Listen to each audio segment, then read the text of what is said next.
রানীহাটিতে jam লেগে গেছে একদম। আমার প্রিয় ভাইয়েরা, আপনারা দেখেছেন এত বড় প্যান্ডেল সাধারণত হয় না বাংলাদেশে।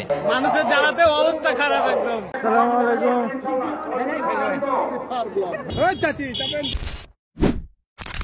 হ্যালো এভরিওয়ান, আসসালামু আলাইকুম। আজকের ইন্ট্রোটা দিচ্ছে রাহুল ভাইয়া। হ্যালো গাইস, আমরা চলে যাচ্ছি ডক্টর মিজানুর রহমান আজহারি হুজুরের ওয়াজ মাহফিলে।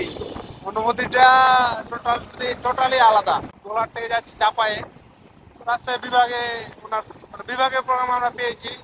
আমরা চাপায়ের লোক কত ভাগ্যবান যে আমরাই পেলাম। তো সম্পূর্ণ ভিডিওটি দেখতে থাকুন, আশা করি আপনাদের ভালো লাগবে। আমরা রওনা দিয়েছিলাম সকাল 8টার সময়। যেহেতু ওখানে প্রচুর গ্যাঞ্জাম হবে, তাই ওখানে কিছু খাবার পাবো কিনা তা জানি না, যার কারণে রাস্তায় আমরা কিছু শুকনা খাবার কিনে নিলাম। রানীহাটি থেকে পুরো এলাকা একদম যানজট সৃষ্টি হয়ে গিয়েছে, যার কারণে রাস্তায় স্বেচ্ছাসেবক ভাইয়েরা কাজ করছে। মহারাজপুর ঘোড়া স্ট্যান্ড মোড়ের কাছে রাহুল ভাইয়ার নানির বাড়ি আছে, ওইখানে আমরা বাইক রেখে দিয়েছি। এখন যাচ্ছি মাহফিল প্যান্ডেলের দিকে। এই মাহফিলে ছিল মোট 7টি প্যান্ডেল, যার ভিতরে 3টি প্যান্ডেল পুরুষদের আর 4টি প্যান্ডেল মহিলাদের জন্য। এই মাহফিলটিতে পুলিশ প্রশাসন, মেডিকেল টিম থেকে শুরু করে যত রকম সুযোগ সুবিধা আছে সবই ছিল। ফাইনালি আমরা এখন চলে আসলাম সেই কাঙ্ক্ষিত মাহফিল ময়দানে। আর এখন হচ্ছে সকালবেলা, কিন্তু এখনই অনেক মানুষ চলে এসেছে। যত সময় এগোতে থাকবে তত মানুষ আসতে থাকবে। মাহফিল প্যান্ডেলটির একটু কাছে গিয়ে দেখা হয়ে গেল আমার সব ক্লাস ফ্রেন্ডদের সাথে। তারা এখানে ভলেন্টিয়ারের দায়িত্ব পালন করছে, তো তাদের সাথে একটু মজা মাস্তি করে নিলাম। সকালে যে পরিমাণ মানুষ হয়েছে আসলে বলার বাইরে। এখানে তো শুধু একটা প্যান্ডেলে দেখতে পাচ্ছেন আপনারা, আরো তো 6টি প্যান্ডেল আছে। আর পাশে ছিল আমবাগান, সেখানেও প্রচুর পরিমাণে লোকজন ছিল। সব মিলাতে গেলে আসলে গণনার বাইরে হয়ে যায় যতগুলা মানুষ এসেছে। আবারও ঘুরতে ঘুরতে দেখা হয়ে যায় আমার গ্রামের কিছু আঙ্কেল বড় ভাইদের সাথে। মুরব্বী অনেক ক্লান্ত, লক্ষ লক্ষ জনতার ভিড়, কোটি কোটি লোক।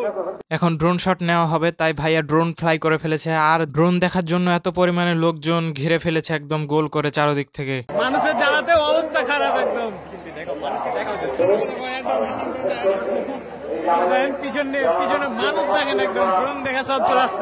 আপাইরা মিলন ভাইকে অনেকক্ষণ ধরে খুঁজছিলাম, তো অবশেষে পেয়ে গেলাম। আর মিলন ভাই আমাকে দেখার সাথে সাথে চিনে ফেলেছে।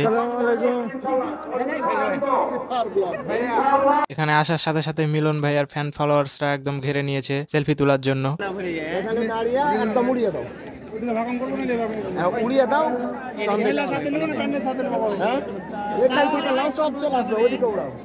মিলন ভাইয়ার জন্য ড্রোন শট নেওয়া হচ্ছিল, তার মধ্যে অনেক মানুষ তাকে ঘিরে ফেলেছিল, যার কারণে আমরা তাকে অন্য জায়গায় নিয়ে চলে যাই। আর তার একটু পরে ডক্টর মিজানুর রহমান আজহারি হুজুর আমাদের মাঝে চলে আসেন। আর হুজুরের আসার মুহূর্তটা যেই জায়গায় হেলিকপ্টার ল্যান্ড করেছিল ওই জায়গায় একদম সবাই দৌড়াচ্ছিল দেখার জন্য। অবশেষে হুজুর আমাদের প্যান্ডেলে চলে এসেছেন। আর হুজুরকে একদম পুলিশ প্রোটেকশনের সাথে নিয়ে আসা হয়েছে। আমরা যেহেতু পরে এসেছি তাই প্যান্ডেলের ভিতরে জায়গা পাইনি, আর প্যান্ডেলের ভিতরে যাওয়ার মতো একটুকু জায়গাও নেই। তাই আমরা প্যান্ডেলের বাইরে যে মনিটর ছিল মনিটরে দেখছিলাম।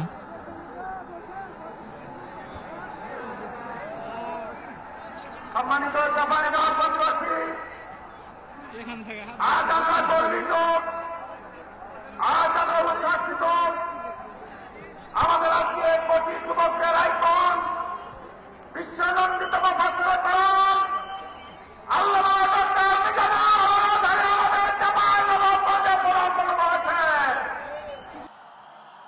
আসসালামু আলাইকুম ওয়া রাহমাতুল্লাহি ওয়া বারাকাতুহু।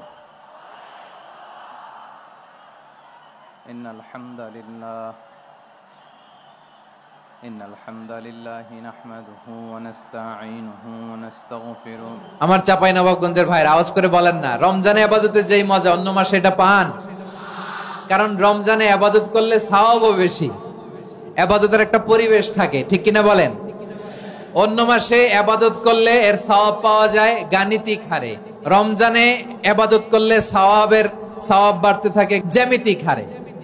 সুবহানাল্লাহ কইবেন না? Especially the Gen Z of Chapainababganj, the Gen Z of Rajshahi, তোমরা দেখিয়ে দিয়েছো কিভাবে জালিমকে শায়েস্তা করতে হয়।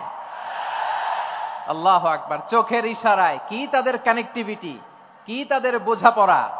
16-17 বছরে যেটা করা যায় নাই, অল্প কয়েকদিনের ব্যবধানে তাদের ইউনিটি গোটা বাংলাদেশকে উজ্জীবিত করেছে। চিৎকার করে বলেন ঠিক কিনা? এখন মাহফিল প্রায় শেষের দিকে, তাই যারা দূর দূরান্ত থেকে এসেছিল তারা অনেকে চলে গিয়েছে, তার কারণে স্টেজটা প্রায় অর্ধেক ফাঁকা হয়ে গিয়েছে। তো এই সুযোগে আমরা একটু ভিতরে ঢুকে গেলাম। তো এখন মাহফিলটি শেষ হয়ে গেল, আর এত ভালো লাগছে আসলে বলার বাইরে। প্রিয় হুজুরকে এত কাছ থেকে দেখছি, খুব ভালো লাগছে। মাহফিলটি আয়োজন করেছিল জামালুন নূর ফাউন্ডেশন, চাঁপাইনবাবগঞ্জ। তাদেরকে অসংখ্য ধন্যবাদ এত সুন্দর মাহফিল আমাদেরকে উপহার দেওয়ার জন্য। মাহফিল থেকে বের হয়ে রাস্তায় দেখি এত পরিমাণে গ্যাঞ্জাম যে আসলে মানে হাঁটা মুশকিল এই জায়গা দিয়ে। তাও আমরা কষ্ট করে গ্যাঞ্জামের ভিতরে হাঁটতে লাগলাম।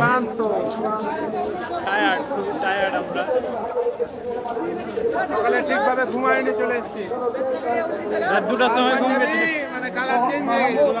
আমরা এখন নানির বাড়ি ফিরে যাচ্ছি, যেখানে আমাদের মোটরসাইকেল রাখা আছে। মোটরসাইকেল নিবো, দিয়ে আমাদের গন্তব্য হবে ভোলাহাট। তো এভরিওয়ান, কেমন লাগলো আজকের ভিডিও? যদিও ক্যামেরার কোয়ালিটি 2-3 রকম হয়ে গিয়েছে, তারপরে চেষ্টা করলাম আপনাদের একটু ভালোভাবে দেখাতে। তো যাই হোক, ভালো লাগলে অবশ্যই like, comment, share, follow, subscribe যা আছে সবকিছু করে দিতে পারেন। দেখা হচ্ছে আপনাদের সাথে নেক্সট ভ্লগে। আল্লাহ হাফেজ।